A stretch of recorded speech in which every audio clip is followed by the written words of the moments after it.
Assalamualaikum warahmatullahi wabarakatuh.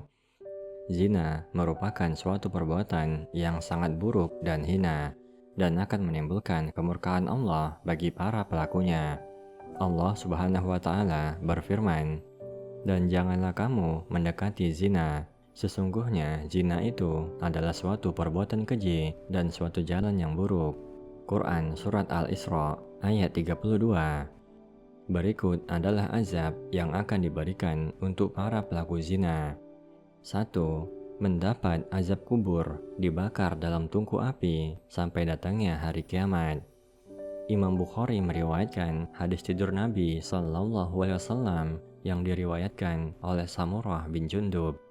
Dalam hadis itu disebutkan bahwa Rasulullah didatangi oleh malaikat Jibril dan Mikail. Beliau berkisah, "Kami berangkat sehingga sampai di suatu tempat semisal tanur. Bagian atasnya sempit, sedangkan bagian bawahnya luas. Dari situ terdengar suara gaduh dan ribut. Kami melihatnya, ternyata ada banyak laki-laki dan perempuan telanjang. Mereka dibakar api yang ada di bawahnya. Mereka menjerit oleh panasnya yang dahsyat. Aku bertanya, 'Wahai Jibril, siapakah mereka?' Jibril menjawab, 'Mereka adalah para pezina, perempuan dan laki-laki. Itulah azab bagi mereka sampai tibanya hari kiamat.' 2. Tidak diajak bicara oleh Allah Subhanahu wa Ta'ala pada hari kiamat.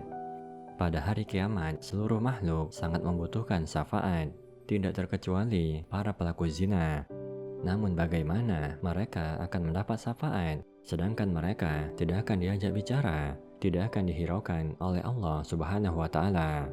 Rasulullah Sallallahu Alaihi Wasallam bersabda, 3 orang yang tidak akan diajak bicara oleh Allah pada hari kiamat, tidak akan dilihat dan tidak akan disucikan, dan bagi mereka azab yang pedih, yaitu orang tua yang berzina, raja atau penguasa yang pendusta, dan orang miskin yang sombong.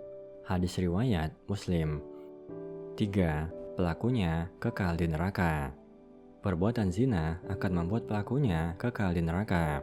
Hal ini akan menimpa para pelaku zina yang tidak bertaubat dan tidak menyesali perbuatannya. Azab untuk mereka akan dilipat gandakan dan akan disiksa dalam keadaan yang paling hina. Sebagaimana mereka merasakan nikmat dari ujung rambut sampai ujung kaki ketika berzina, maka demikian pula mereka akan merasakan azab dari ujung rambut sampai ujung kaki. Allah Ta'ala berfirman, "Dan orang-orang yang tidak menyembah Rob yang lain beserta Allah, dan tidak membunuh jiwa yang diharamkan Allah, kecuali dengan alasan yang benar, dan tidak berzina. Barang siapa melakukan yang demikian itu, niscaya dia mendapat hukuman yang berat, yakni akan dilipat gandakan azab untuknya pada hari kiamat, dan dia akan kekal dalam azab itu dalam keadaan terhina. Kecuali orang-orang yang bertaubat dan beriman dan mengerjakan amal soleh, maka kejahatan mereka diganti Allah dengan kebaikan, dan Allah Maha Pengampun lagi Maha Penyayang." Quran Surat Al-Furqan ayat 68 hingga 70. Selain kekal di neraka, mereka juga akan ditempatkan pada neraka yang paling busuk baunya. Kemaluan para pezina akan mengeluarkan bau yang sangat busuk, sehingga membuat penghuni neraka marah kepada mereka. Ibnu Zaid, salah seorang imam dalam bidang tafsir, berkata, "Sesungguhnya bau kemaluan para pezina benar-benar menyiksa para penghuni neraka." Dengan mengetahui begitu bahayanya perbuatan zina, maka hendaknya umat Islam menghindari perbuatan yang sangat hina ini. Segeralah bertaubat memohon ampun kepada Allah Subhanahu wa Ta'ala sebelum datang kematian yang akan menutup pintu taubat selamanya.